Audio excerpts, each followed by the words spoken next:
अस्सलाम वालेकुम, मैं हूँ शजन अजीज। सुनो राउंड अप में आपको खुशामदीद। नाजरीन, पाकिस्तान तहरीक इंसाफ इस वक्त मुल्क की सबसे पॉपुलर और सबसे ज्यादा वोट लेकर ऐवानों में पहुँचने वाली जमात है, मगर इस सब के बावजूद वो अपने सियासी अहदाफ हासिल करने में नाकाम नजर आती है, चाहे वो अदालती महाज पर हो या मज़ाहमती महाज पर हो। इसकी एक बुनियादी वजह यह भी है कि इमरान खान की ज़ात और अवामी मकबूलियत के सामने उनकी जमात के तमाम रहनुमा किसी सूरत और किसी सतह पर भी अवाम को कायल करने में नाकाम रहे हैं और इमरान खान के जेल में होने से उनकी जमात का शिराजा बिखर चुका है। इमरान खान की जानिब से अपने आखिरी पैगाम में वाज़ेह कहा गया कि अब कोई मुज़ाकरात और बात नहीं होगी।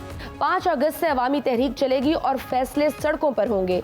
उसके लिए उन्होंने अपनी जमात को लाहे अमल देने का हुक्म दिया, मगर उनकी जमात की जानिब से एक बार फिर अपने ही बानी की बात को पसे पर्दा डालकर नया ऐलान कर दिया गया है।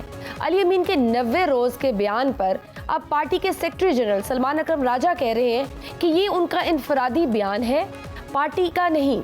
लेकिन अहम सूरत हाल तब पैदा हुई जब इमरान खान के करीब समझे जाने वाले PTI के अहम रुकन अहमद न्याजी ने एक पब्लिक गैदरिंग से खिताब के दौरान वज़ीर आला खैबर पख्तूनख्वा गंडापुर को आड़े हाथों लिया और उनके 90 रोज के बयान पर न सिर्फ सख्त तनकीद की, बल्कि उनको 26 नवंबर को 12 अजला अबूर करके भागने पर भी ताना दिया। याद रहे कि वज़ीर आला खैबर पख्तूनख्वा की शख्सियत हमेशा से तनाज़ात का शिकार रही है। उनकी जमात समेत उनके सूबे में भी शदीद अपोजिशन का सामना रहा है। उन पर बेतहाशा इल्ज़ामात लगते रहे हैं, मगर तारीख बताती है कि हर बार दबाव आने के बाद वो कोई ऐसी जज्बाती स्टेटमेंट देकर खुद को दोबारा जमात में रेलेवेंट कर लेते हैं। बरसों का PTI और JUI का इख्तलाफ भी कहीं ना कहीं खत्म हो चुका था और दोनों जमातें एक मेज पर आ चुकी थी, मगर अली अमीन गंडापुर के बयानात की वजह से वो तफरीक फिर बढ़ गई है। अली अमीन के सूबे में कारकर्दगी के हवाले से भी हमेशा मौज़ूआत मीडिया की जीनत रहे हैं। कल गैलप पाकिस्तान की जानिब से एक सर्वे जारी किया गया, जिसमें खैबर पख्तूनख्वा से 47% शहरियों ने PTI के बानी इमरान खान को वज़ीर आला अली अमीन गंडापुर को हटाने का मशवरा दे दिया और उनकी कारकर्दगी पर अदम इत्मीनान का इजहार किया। अलबत्ता 40% ने वज़ीर आला को हटाने की मुखालफत की। सर्वे में 50% शहरियों ने वज़ीर आला पंजाब मरीम नवाज की कारकर्दगी को वज़ीर आला अली अमीन गंडापुर से बेहतर करार दिया और कारकर्दगी को बेहतर करार देने वालों में PTI के 37% वोटर्स भी शामिल नजर आए, जबकि 39% ने अली अमीन की कारकर्दगी को मरीम नवाज से बेहतर कहा। इस तमाम तर सूरत हाल में तहरीक इंसाफ के अंदरूनी इख्तलाफात दिन ब दिन बढ़ते जा रहे हैं और बानी तहरीक इंसाफ की रिहाई मध्यम से मध्यम तर होती जा रही है। अली अमीन गंडापुर ने 90 रोज का बयान किस तनाजुर में दिया? तहरीक इंसाफ इत्तेहादियों के बगैर तहरीक कैसे कामयाब बनाएगी? तहरीक इंसाफ में क़यादतदान कैसे दूर होगा? इन तमाम मौज़ूआत पर बात करने के लिए हमारे साथ मौजूद है सीनियर सहाफ़ी और तज्ज़ियाकार एयाज़ अमीर साहब। सर, आपके वक्त का बहुत शुक्रिया।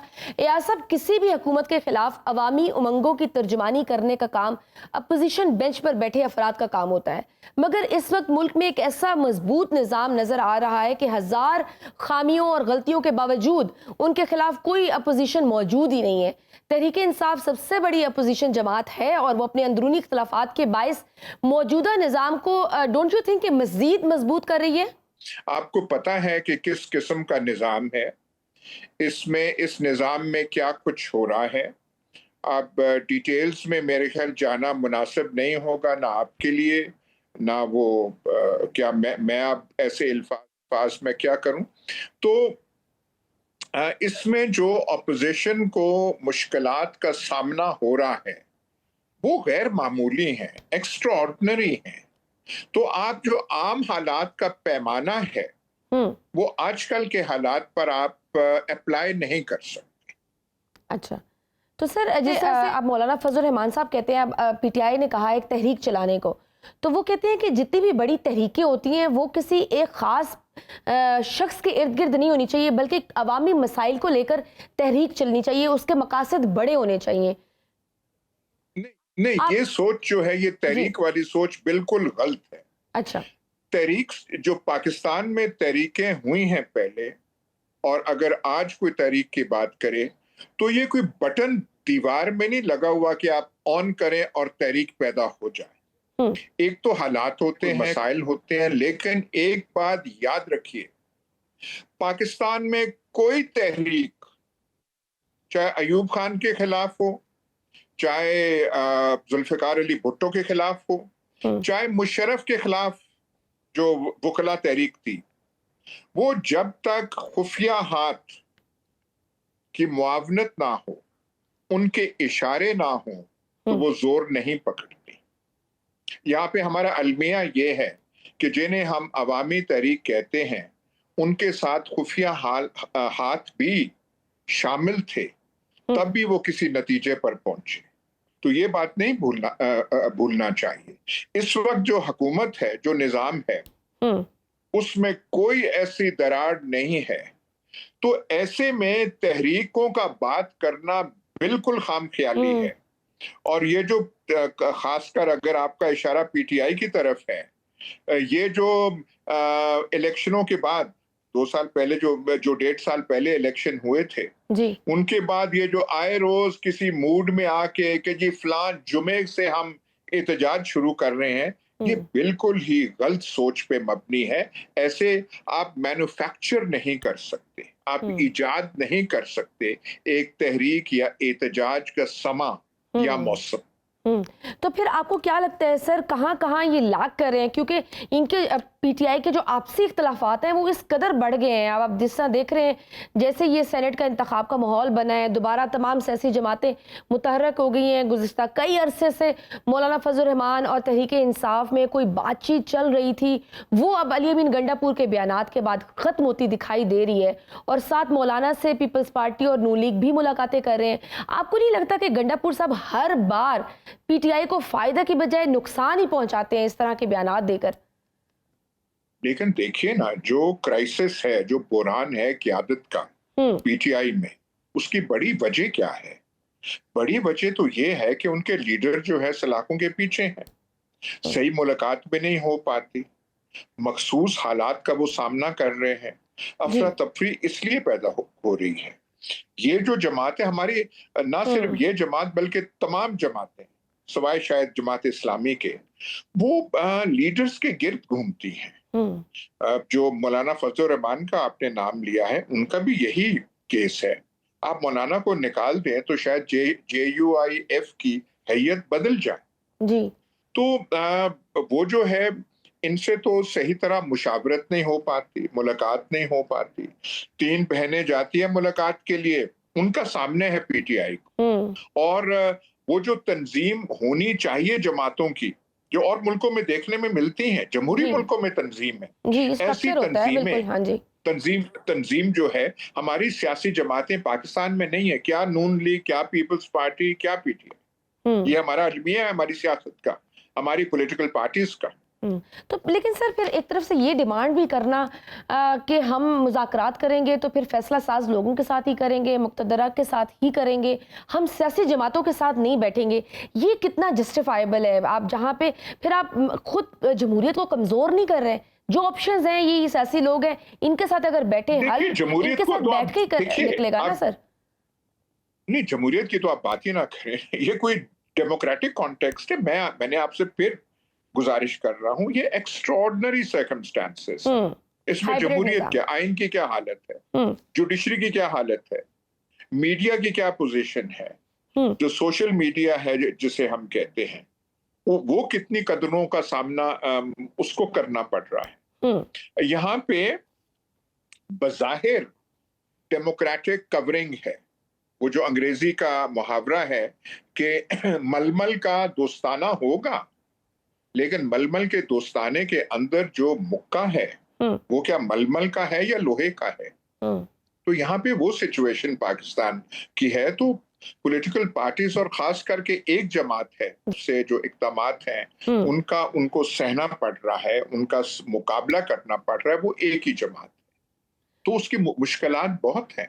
सर, नो और डाउट, फिर ये है कि लीडर अंदर है, तंजीम वैसे नहीं है जैसे कि I totally agree sir. PTI में ना तंजीम तंजीम साजी का भी फुकदान है, हालात बहुत मुश्किल है, बहुत कठिन है, लीडर उनका जेल में बैठा है। तो सर ऐसे हालात में डोंट यू थिंक कि पीटीआई को मजीद मुत्तहिद होने की ज़रूरत है? जो अपने आपस के इख्तलाफात हैं उनको मीडिया में लेकर आकर उछालना और इस हद तक के मीटिंग करने आपके लोग मीटिंग एग्जैक्टली तो सर वो 5 अगस्त का आपके लीडर ने कहा है कि जी 5 अगस्त को तहरीक चलाएं और अली अमीन गंडापुर साहब 90 दिन का कह देते हैं, तो ये तो आप खुद ही डिफ्यूज कर रहे हैं ना ये लोग, और आपसे इख्तलाफात में उलझे हुए हैं। भाई बात सुने, जो इस सो कॉल्ड अगस्त 5 की तहरीक का ऐलान हुआ था वो कहाँ हुआ था? वो एक एक्स अकाउंट से हुआ था जी। वो एक्स अकाउंट किसके पास है? वो लीडर के पास तो नहीं है, उनके नाम से चलता है, कौन चलाता है हमें नहीं मालूम। अब ये मुश्किलात, ये सिचुएशन है। जो लीडर जाता है अंदर मुलाकात करने के लिए, बड़ी मुश्किल से आजकल मुलाकात हो रही, कोई ओपन मुलाकात नहीं है। जी। वो कचहरी नहीं लगी होती उनके साथ मुलाकात के 20 आदमी बैठे हुए, बड़ी मुश्किल से जाते हैं। जो आता है वो अपना एक तशरीह और बयान दे देता है। बहनें आती हैं बेचारी, वो अपने भाई के गम में मारे, वो कुछ कह देती हैं जज्बात से भरे। जी। अली अमीन गंडापुर है, आपने ठीक कहा, लेकिन उनका प्रॉब्लम आप देखिए, साथ हुकूमत भी कर रहे हैं। हुकूमत करते वक्त उनको रियासत के जो बाकी ऑर्गन्स हैं, ब्रांचेस हैं, उनसे भी कुछ राब्ता रखना होता है। साथ वो पीटीआई के भी हैं, अपने लीडर का भी सोचते हैं, वर्कर्स का प्रेशर है। वर्कर्स, पीटीआई का आपको कोई वर्कर मिलेगा वो एक चीज कहेगा, जी खान साहब की रिहाई कब होगी, जी बिल्कुल। उनके लिए क्या करना चाहिए। पीटीआई का अजीब एक इमेजिनेशन और दिमाग बना हुआ है कि पता नहीं, कोई हमने सड़क पे चलना है तो वहां पे कुछ चाबी पड़ी हुई है, वो चाबी हमें मिल जाए हाथ में तो हम वो अडयाला जेल का ताले खोल लेंगे और बाहर आ जाएंगे। ऐसे होगा? ऐसे कोई मुमकिन है? तो अजीब अजीब, मतलब कोई मैं बचकाना तो नहीं कहूंगा, लेकिन बड़ी नाइव बातें बिल्कुल। तो सर पीटीआई अगर की मैं तरफ से। बहुत लेकिन आसान जैसे अल्फाज में एक सवाल पूछूं आपसे कि गंडापुर साहब के अगर हम देखें तो आपको क्या लगता है, जितना भी ट्रैक रिकॉर्ड पीछे हमने जितनी भी देखे इवेंट्स हुए, क्या उन्होंने क्या वो हेल्पफुल रहे पीटीआई के लिए, खान साहब के लिए, या फिर उन्होंने मजीद डेंट ही दिया कि उनकी अपनी पार्टी से ही लोग उनके बारे में डाउटफुल हो गए हैं, आपका कारकुन भी मायूस हो रहा है? नहीं, पर कारकुन क्या चाहता है, क्या करें? नवंबर 26 वाली बात करें, हर बार डी चौक की बात करें, एक दो बार मैं तो कहूंगा इस अली अमीन गंडापुर ने अपने वर्करों की जानों को बचाया, क्योंकि बीच में प्रेशर था, डी चौक जाएं, डी चौक जाएं। भाई आप कोई बाहर की फौज है, आपके पास कोई मोटर है, गोले हैं, आपने डी चौक में करना क्या है? ये जो 26 नवंबर को गए थे डी चौक, जी। भाई आप अच्छे भले यहाँ पे संजानी और वो जो 22 नंबर चुंगी वहां तक पहुंच गए थे, वहां तक रहते। ये कौन सा खत आप पे सवार था कि डी चौक जाना? बिल्कुल, वहां बैठ के अपना मतलब एहतजाज डी चौक रिकॉर्ड आप करते हैं। पहुंच गए तो दारुल हुकूमत आपके कब्जे में आ गया, वहां पे वो जो फायरिंग हुई, फिर जो हशर हुआ, और उसके बाद पीटीआई कोई खातिर खा एहतजाज नहीं कर सका। तो एक दो दफा तो पीटीआई की यलगार को बड़ी मुश्किल से इस अली अमीन गंडापुर ने अपनी वो दोगली बातों से, अपनी सियासी बातों से उसने बचाया है, लेकिन उसे लान तान का सामना करना पड़ता है। तो पीटीआई के कारकुन क्या चाहते हैं कि आप डी चौक पहुंच जाए, उसके बाद आप वजीर आजम हाउस पहुंच जाएंगे, फिर आप कसरे सदारत पे कब्जा कर लेंगे। मतलब कौन सी सोच है? या साहब, एक खबर गुज़श्ता दिनों दोबारा से बड़ी गर्दिश कर रही थी कि आसिफ अली जरदारी को बतौर सदर हटाया जा रहा है और कोई नया निज़ाम लाने की तैयारी है। हालांकि हुकूमत समेत दीगर हलकों ने इस खबर की तरदीद की है। आज ऐवान सदर में वज़ीर आज़म और सदर की मुलाकात भी है। आप समझते हैं कि कहीं ना कहीं कोई कॉन्फ्लिक्ट है जिसकी पर्दादारी है और अब उसे सेटल करने की कोशिश की जा रही है? जब वैक्यूम ऐसा बनता है तो वो फिर किसी अपने अंदाज से ही पूरा होता है। राइट। ये नहीं होता कि ताकत की का जो असल है वो एक तरफ हो और ताकत की नुमाइश दूसरी तरफ हो और वो नुमाइश चलती जाए, ऐसा नहीं होता। सिकंदर मिर्जा ने ट्राई किया था जब मार्शल लॉ वो लाए थे 7 अक्टूबर को 1958 में, 3 हफ्ते में सिचुएशन चेंज हो गई थी और जहां असल ताकत थी वो सामने आ गए थे। मुशर्रफ के साथ यही हुआ। रफीक तारड़ सदर थे, जियाउल हक के वक्त, आई एम सॉरी, फजल लाई चौधरी थे सदर जियाउल हक के जमाने जी में, कुछ अरसा रहे, फिर चले गए और सदर कोई और बन गए, जियाउल हक बन गए।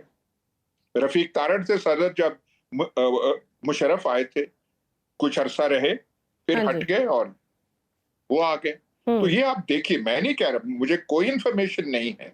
ठीक। एक सर एक और चीज़ भी मौलाना साहब एक मरतबा फिर रेलिवेंट हो गए हैं, खैबर पख्तूनख्वा हुकूमत की तब्दीली की भी बातें हो रही हैं। अब सेनेट के इलेक्शंस हैं, गवर्नर राज की भी बाज़गश्त है। आप क्या देख रहे हैं, कैसे एनालाइज कर रहे हैं वहाँ की सिचुएशन को? नपी तुली वो बातें करते हैं, होता है नहीं होता।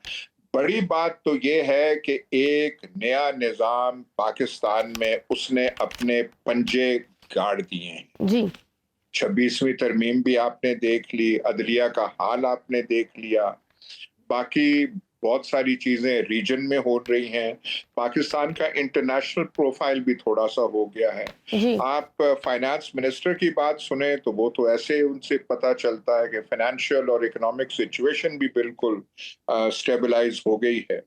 लेकिन देखें, आप जो मुज़ाकरात की बात जो आपने की, ये जो ट्रेडर्स ने और जो चेंबर्स ऑफ कॉमर्स हैं, इन्होंने जो 19 जुलाई की अंदिया दिया कि हम हड़ताल करेंगे, उस खौफ की वजह से फाइनेंस मिनिस्टर नहीं कह रहे कि हम जी मुज़ाकरात करना चाहते हैं, क्योंकि आगे कुछ चीज है, कुछ वो डर है, खौफ है कि ऐसा हो ना जाए, हड़ताल ना हो जाए।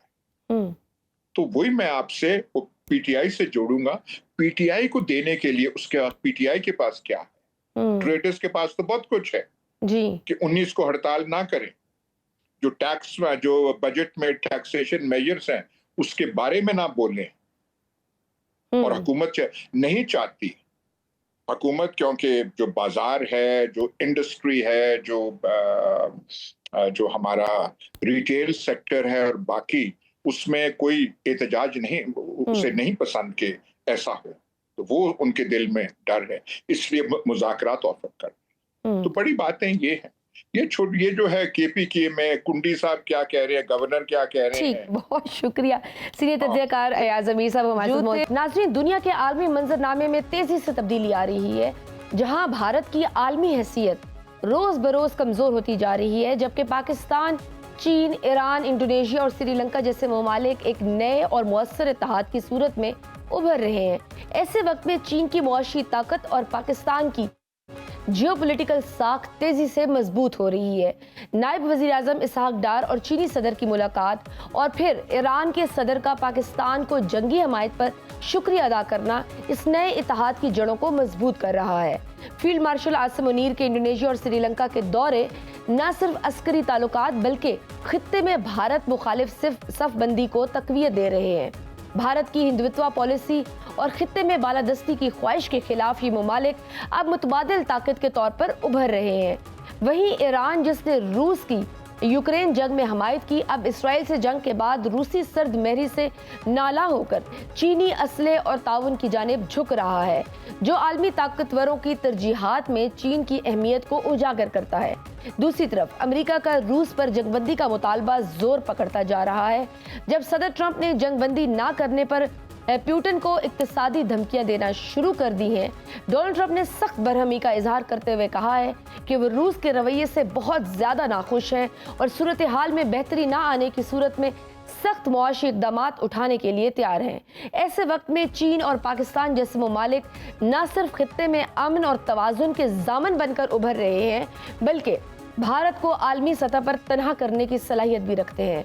भारत की जंगी पॉलिसियों, अक़लियत दुश्मन बयानिए और सफारती बदएतमादी ने इस एक नापसंदीदा हमसाया बना दिया है, जबकि पाकिस्तान और चीन का इत्तेहाद माशी, अस्करी और सफारती मैदान में एशिया की नई हकीकत बनता जा रहा है। एक तरफ भारत अपनी सफारती जंग हार रहा है, तो वहीं भारत का जराइम में पार्टनर इसराइल अपनी जाहरियत को मुसलसल बरकरार रखे हुए है।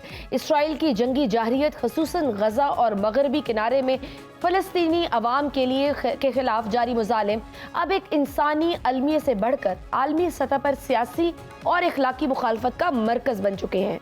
सबसे हालिया इक़दाम फ़लस्तीनियों की समंदर तक रसाई बंद करना है, जो एक खुली जारहियत है। ये सिर्फ इंसानी हकूक़ की संगीन खिलाफ वर्जी है, बल्कि इज्तमाई सज़ा के मुतरादिफ है। इन हालात में इसराइल न सिर्फ बैनुल अक़वामी तन्हाई की तरफ बढ़ रहा है, बल्कि उसकी कार्रवाइयाँ आलमी बरादरी के सब्र का भी इम्तिहान ले रही हैं।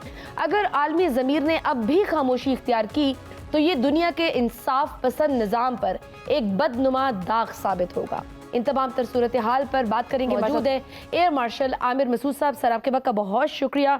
आमिर साहब, जिस तरह खित्ते में चीन और पाकिस्तान का असर रसूख बढ़ता जा रहा है, नायब वज़ीर आज़म इसहाक डार से चीन और फिर ईरान और रूस के ऑफिशल्स की मुलाकात और पाकिस्तान के साथ ताउन बढ़ाने की बात हो रही है। आप क्या समझते हैं कि भारत की दिहाइयों की सफारतकारी जो अब तकरीबन नाकाम हो चुकी है, उसकी क्या वजूहात है? जी, बहुत शुक्रिया आपका। बिस्मिल्लाहिर्रहमानिर्रहीम। देखिए जी, भारत काफ़ी अरसे से अपनी फॉरेन पॉलिसी को बहुत मुतहर्रिक करने की कोशिश करता रहा है और जयशंकर जो है उसमें एक ओवर कॉन्फिडेंस, मैं कहूँगा हुब्रिस वाला एलिमेंट भी रहा है कि वो समझते थे कि पाकिस्तान को उन्होंने कंप्लीटली आइसोलेट कर दिया है इन लास्ट ऑलमोस्ट 10 इयर्स। लेकिन पिछले दिनों जो कुछ हुआ और ना सिर्फ ये कि इंडिया को अपनी जंग में भी एक शिकस्त का सामना हुआ, लेकिन ओवरऑल एक उनको रियलिटी का भी पता चला कि कहाँ उनकी फॉरेन पॉलिसी खड़ी है।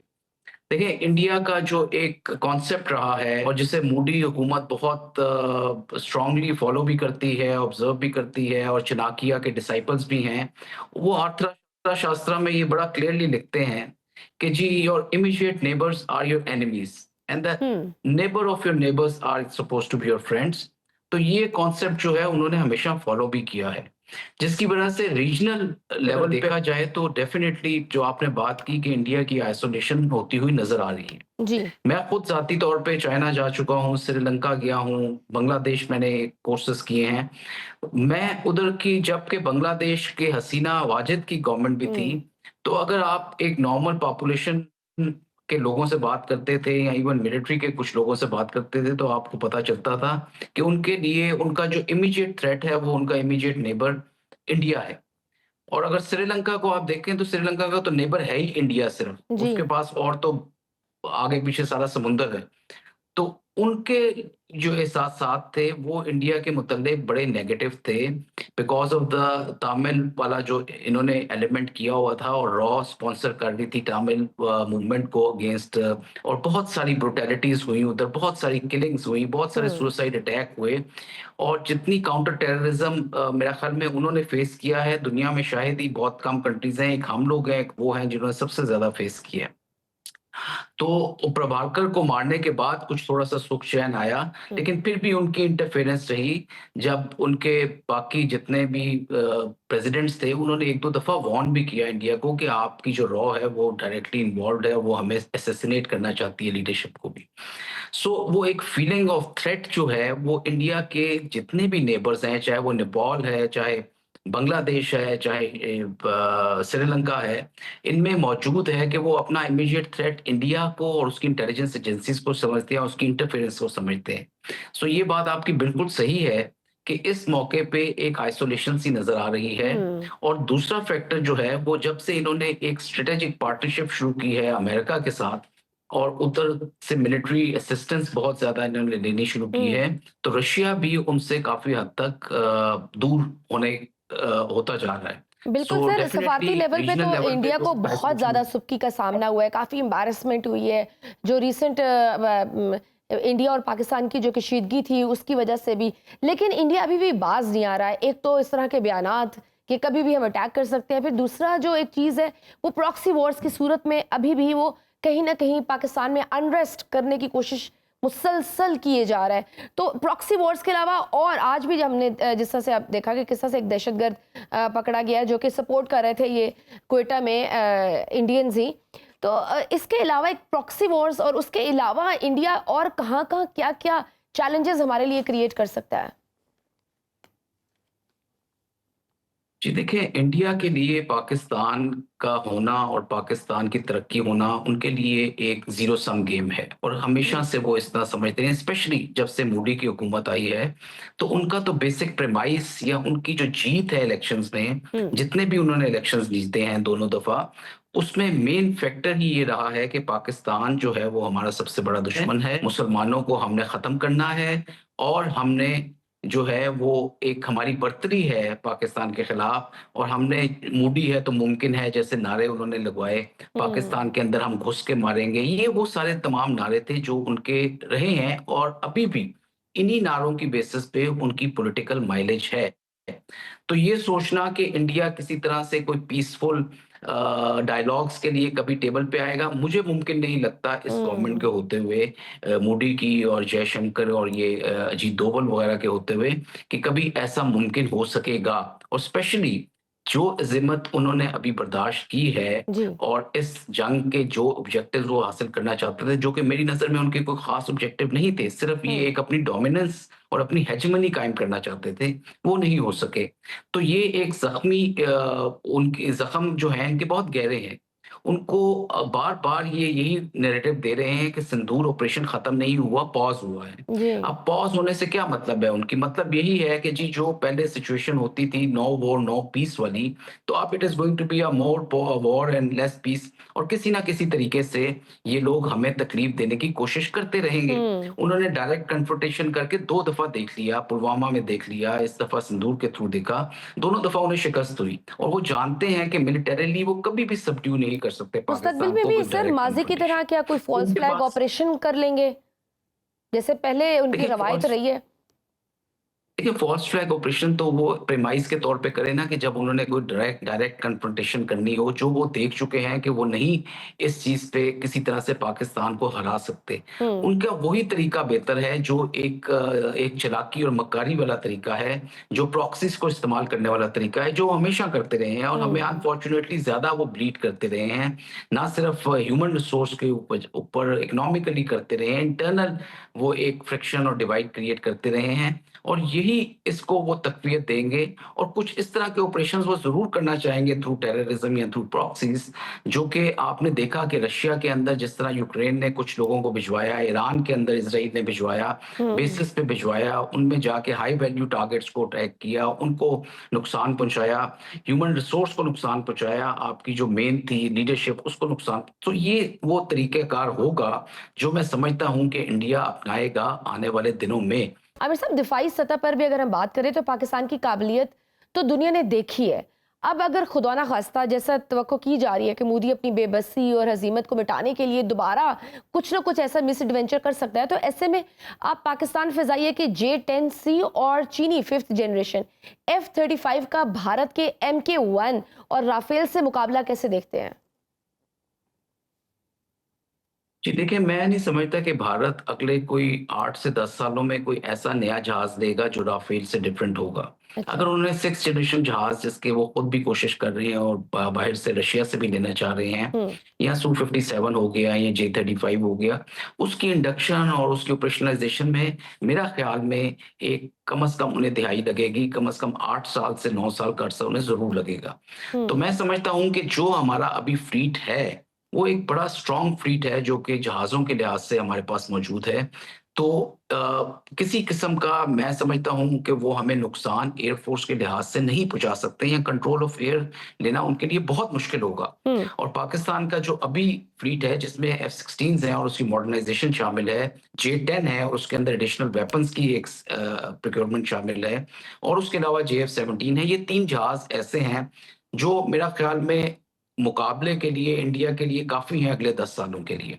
कुछ और जगह हैं जहाँ पे एयर फ़ोर्स डेफ़िनेटली सोचनी होगी क्योंकि आपने एक बजट को देखना होता है, आपने उन गैप्स को देखना होता है जिनको आप फ़िल कर सकें और वो अवामिल जो कि आपको कल किसी तरह से आपका दुश्मन नुकसान ना पहुँचा सके, उन जगहों को आपने देखकर और उनको आपने प्लग इन करना होता है। हुँ। तो मेरा ख़्याल में एयर फ़ोर्स उस लिहाज़ से वो तमाम चीज़ें देख रही होगी, जहाज़ों के लिहाज़ से और जहाज़ों की कैपेबिलिटीज़ के लिहाज़ से और ट्रेनिंग के लिहाज़ से मैं समझता हूँ कि कोई हमारे पास कमी नहीं है।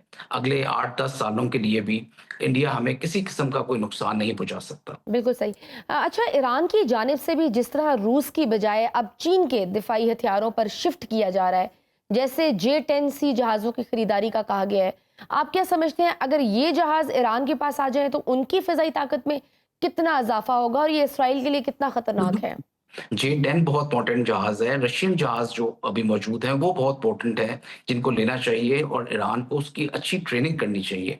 पाकिस्तान से वो रवाबित कर सकते हैं, JF-17 ले सकते हैं और इसी तरह मतलब कम से कम उनके पास ऐसे जहाज़ ज़रूर होने चाहिए, जो कि 4, 4.5 या 5 जनरेशन जहाज़ हों, जो कि एक अच्छा आपको डिफेंस दे सकें, दिफा दे सकें हवा में और जो भी दुश्मन आए किसी भी टेक्नोलॉजी के बिल्कुल, साथ, और कम से उसके कम डिफेंस उसको के लिए किसी हद तक काउंटर बिल्कुल कर बहुत ज़रूरी है क्योंकि ईरान पे अभी भी प्रेशर है और ईरान ने एक बार फिर वाज़ेह किया है कि उसे अगर यूरेनियम अफ़सुदगी से रोका गया तो वो अमेरिका से मुआहिदा नहीं करेगा।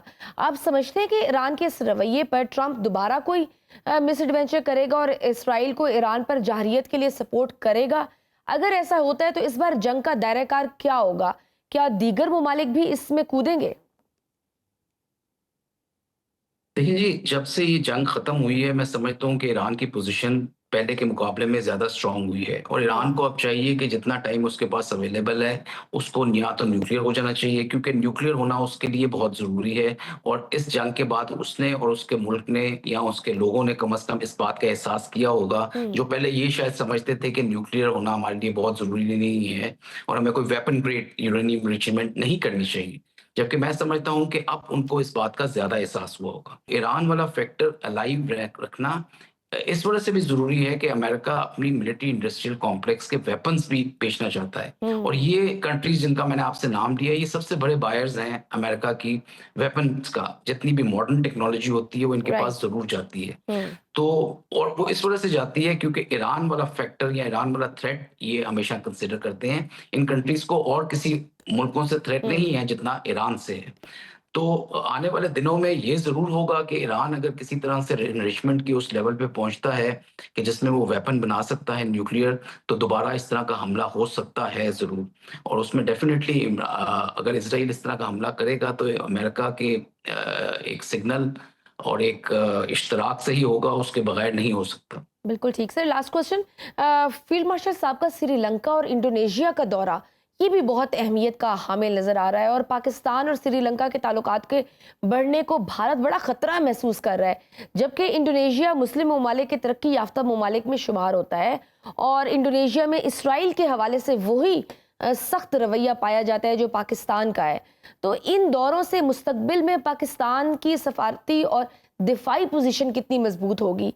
क्या हम कह सकते हैं कि आइंदा आने वाले दिनों में माइनस इंडिया कोई चाइना के अम्ब्रेला के अंडर कोई ऐसा इत्तेहाद बनने जा रहा है? देखिए जी, जो इंडोनेशिया है मैं उधर रहा हुआ हूँ, मैंने कोर्सेज़ किए हुए हैं, मैं उनके जो लीडरशिप है, उनके साथ एडवाइज़र के तौर पे भी मैंने कुछ काम किया हुआ है। हुँ, तो इंडोनेशिया का एक बहुत सॉफ्ट कॉर्नर है पाकिस्तान के लिए, वो हमेशा से हमें भाइयों की तरह समझते हैं। 71 वॉर में उन्होंने हमारे साथ बड़ा इश्तराक किया था और 65 वॉर में भी उन्हें जी, मतलब बिल्कुल। एक हमारी तरफ फेवरेबल डिस्पॉइस और हुँ, ओपनली कहते थे। तो over a period of time थोड़ा-सा एक दरारें ज़रूर पड़ी हैं या आप कह लें कि पाकिस्तान ने अपना वो भाईचारा या वो एक कनेक्शन कहीं न कहीं खो इश्तराक या दिया। हुँ, कोऑपरेशन मेंटेन नहीं की। लेकिन इंडोनेशिया आपको हमेशा से बहुत पसंद करते हैं, उधर के लोग बहुत पसंद करते हैं हुँ, और उधर की लीडरशिप जो है, उन्होंने अभी रिसेंटली अभी तक वो श्योर नहीं है कि वो राफेल की तरफ जाएँगे या नहीं जाएँगे और पाकिस्तान की जब से ये जंग हुई है, उनको इस चीज़ का अंदाज़ा हुआ है कि पाकिस्तान एयर फ़ोर्स ने बहुत अच्छा परफ़ॉर्म किया है। जी। पाकिस्तान एयर फ़ोर्स के साथ उनकी कोऑपरेशन ऑलरेडी चल रही है। पाकिस्तान की जो एक्सरसाइज़ेज़ होती हैं एयर फ़ोर्स की इधर उधर वो आते हैं एज़ ऑब्ज़र्वर ऑल्सो मुसफ़ में जो air power centre of excellence है। पिछले 2-3 सालों से उन्होंने आना शुरू किया है और उम्मीद है कि वो इंशाल्लाह अगली दफ़ा अपने जहाज़ भी लेकर आएँगे। तो ये कोऑपरेशन जो है इंडोनेशिया और मलेशिया के साथ हमें बहुत ज़्यादा आगे लेकर जाने की ज़रूरत है। हुँ, असल में इंडोनेशिया जो है वो हमारा हमेशा से एक मतलब मिलिट्री पार्टनर रहा है, मॉरल सपोर्ट उनकी हमेशा हमें रही है और उनके फीलिंग्स हमारे लिए बहुत बेहतर है।